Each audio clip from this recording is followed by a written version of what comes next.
کو معلوم ہے کہ آج کل پہلے تو لوگ منتخب کرتے ہیں اپنے حکمران، پارلیمانی نظام ہے تو پارلیمنٹ جو ہے منتخب ہو گئی، اس نے اپنا وزیر اعظم منتخب کر لیا، اور اگر صدارتی نظام ہے تو سیدھا صدر منتخب ہو گیا اور وہی جو ہے اب حاکم ہے۔ لیکن اس کے بعد وہ جو حاکم ہیں وہ پھر اب بناتے ہیں نیچے ڈھانچہ، اس کے لیے گورنرز کون مقرر کیے جائیں گے، اور جو گورنمنٹ سروسز ہوں گی ان کے رولز کیا ہوں گے، پبلک سروس کمیشن جیسا کہ آپ کو معلوم ہے یہ ایک ادارہ ہے، مناصب کیسے دیے جائیں گے، ان دونوں کو کور کرنے کے لیے دیکھیے ایک جامع الفاظ آئے ہیں، ان اللہ یأمرکم ان تؤدوا الامانات الی اہلہا، یقیناً اللہ ہے مسلمانوں تمہیں حکم دیتا ہے کہ امانتیں ان کے اہل لوگوں کے سپرد کرو۔ اب یہ ٹو سائیڈڈ سمجھیے، ایک طرف یہ کہ تمہارے ہاتھ میں اگر مشورہ دینے کا اختیار ہے کہ کس کو تم بنانا چاہتے ہو اولو الامر، کس کو بنانا چاہتے ہو اپنا حاکم، کس کے ہاتھ میں دینا چاہتے ہو زمام کار اپنی قوم کی، اپنے ملک کی، اس کے لیے اہلیت کو دیکھو، یہ نہ دیکھو تمہارا رشتہ دار کون ہے، یہ نہ دیکھو تمہاری برادری کا کون ہے، یہ نہ دیکھو کس سے تمہیں فائدہ پہنچ سکتا ہے معاذ اللہ، بلکہ یہ دیکھو یہ امانت ہے، بہت بڑی امانت ہے، بہت بڑی امانت ہے، اس امانت کو اہل کے حوالے کرو جو اس کا اہل ہو، اس میں خلوص کے ساتھ تم سے غلطی ہو جائے تو اللہ معاف کر دے گا، یہ بھی اجتہاد ہوگا نا کہ آپ کس کو سمجھتے ہیں اہل ترین، اس میں غلطی ہو سکتی ہے، یہ بھی ایک اجتہاد ہے جو ہر شخص کو اپنی ذاتی سطح پر کرنا ہوگا۔ اگر اس میں غلطی ہو جائے تو جیسا کہ اصول ہے مجتہد جو ہے وہ مخطی بھی ہو، اس سے غلطی بھی ہو جائے تو اسے اکیرا ثواب ضرور ملے گا، اور اگر مجتہد جو ہے وہ مصیب ہو، صحیح رائے تک پہنچ گیا تو دوہرا ثواب ملے گا۔ اس اعتبار سے غلطی ہو سکتی ہے، لیکن آدمی جب سوچے تو یہ آج کل جو لفظ ہے ووٹ، رائے، اب دیکھیے یہ ایک طرح کا مشورہ ہے جو لیا جا رہا ہے،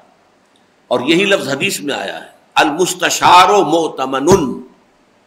جس سے مشورہ لیا جاتا ہے اسے امین بنایا گیا، اس کے پاس ایک امانت ہے، وہ جو ووٹ دے رہا ہے ایک امانت دے رہا ہے وہ، لیکن ان تؤدوا الامانات الی اہلہا، جو اہل ہوں، بہترین ہوں، اس کے لیے باصلاحیت ہوں، دیانت دار ہوں، تم سمجھو کہ واقعتاً وہ لوگ جو ہے ملک اور قوم اور امت اور ملت کی خدمت کریں گے، ان کو چنو۔ اور نمبر 2 یہی پروسیس آئے گا، اب جسے آپ نے اوپر چن لیا ہے، وہ جو اپنے نائبین چنے گا، وہ جو اپنے گورنرز چنے گا، وہ جو وزراء چنے گا، یا یہ کہ اس کے بعد جو ایک نظام بنے گا پورا، اس لیے کہ یہ تو ایک لمبا چوڑا نظام ہوگا ایک ملک کا، اس میں جو انتظامیہ ہے، ایگزیکٹو ہے، اس کی لمبی چوڑی جو ہے وہ ایک آرگنائزیشن ہوگی، وہاں بھی یہی دیکھو کہ اہلیت بنیاد ہو، سفارش بنیاد نہ بن جائے، کہیں مفادات بنیاد نہ بن جائیں، کہیں جو ہے یہ اس طرح کا برادری کا یا اپنے کسی کے قریبی رشتہ دار ہونے کا خیال کر کے جو ہے تمہارا ووٹ نہ جائے، تمہاری طرف سے فیصلہ نہ ہو، بلکہ ان اللہ یامرکم ان تؤدوا الامانات الی اہلہا، وہاں بھی یہ دیکھو کہ اہل ترین کون ہے اور اس کو جو ہے اس منصب پر فائز کرو۔ اس کے ضمن میں ایک بڑا عجیب واقعہ ہوا حضور کی حیات طیبہ میں۔ آپ کو معلوم ہے کہ فقراء صحابہ، ان میں ایک بہت اہم نام ہے حضرت ابو ذر رضی اللہ تعالی عنہ کا۔ ایک طرف تو حضرت ابو ذر رضی اللہ تعالی عنہ کے بارے میں حضور کی ہمیں حدیث ملتی ہے، من کان یسرہ ان ینظر الی زہد عیسیٰ فلینظر الی صاحبی ابی ذر، اگر کسی شخص کی یہ خواہش ہو کہ اپنی آنکھوں سے حضرت عیسیٰ کا زہد دیکھے، کتنے زاہد، کتنے عابد، کتنے بے نفس تھے حضرت عیسیٰ، تو کہیں دور جانے کی ضرورت نہیں ہے، میرے ساتھی، میرے دوست ابو ذر کو دیکھ لیں۔ وہی ابو ذر ہیں وہ حضور سے درخواست کرتے ہیں کہ حضور مجھے بھی کہیں والی بنا دیجئے۔ والی وہاں گورنر کہلاتا تھا،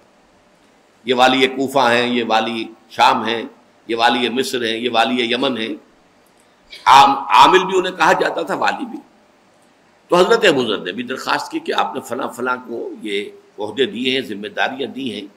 تو آپ مجھے بھی کہیں والی مقرر کر دیجئے، کہیں عامل بنا دیجئے۔ لیکن حضور کا جواب حضرت ابو ذر کے لیے بہت ہی غیر متوقع، بہت غیر متوقع، اور یہ مسلم شریف کی روایت ہے، معمولی روایت نہیں۔ یا ابا ذر، اے ابو ذر، انک ضعیف، تم کمزور ہو. وَإِنَّهَا أَمَانَةٌ، اور یہ عہدہ جو ہے یہ ایک امانت ہے. وَإِنَّهَا يَوْمَ الْقِيَامَةِ خِزْيٌ وَنَدَامَةٌ، اور قیامت کے دن یہ عہدے جو ہیں یہ رسوائی اور ندامت کا سبب بن جائے. إِلَّا مَنْ أَخَذَ بِحَقِّهَا، سوائے اس کے کہ جس نے حق کے ساتھ اسے حق حاصل کیا، لیا، جس کو دیا گیا. وَأَدَّى الَّذِي عَلَيْهِ فِيهَا، اور پھر وہ ساری ذمہ داریاں پوری کی کہ جو اس منصب کے ضمن میں اس پر عائد ہوتی تھی. یہاں سوال پیدا ہوتا ہے، بڑا ایک اہم اصول آتا ہے کہ ایک طرف ان کا تقوی، ان کی دینداری، ان کا زہد، ان کی بے نفسی، اس کے لیے تو حضرت عیسیٰ سے مشابہت دی جا رہی ہے. لیکن والی ہونے کے لیے یا گورنر بننے کے لیے کہا جا رہا ہے انک ضعیف وانہا امانۃ وانہا یوم القیامت خزی وندامۃ، یہ ندامت کا ذریعہ بن جائے. اس کا نتیجہ کیا نکلا کہ حکومت اور انتظامی معاملات کے لیے محض تقوی ہی شے نہیں ہے بنیادی، اس کے لیے کچھ اور صلاحیتیں درکار ہیں. کوئی انتظامی صلاحیت ہو،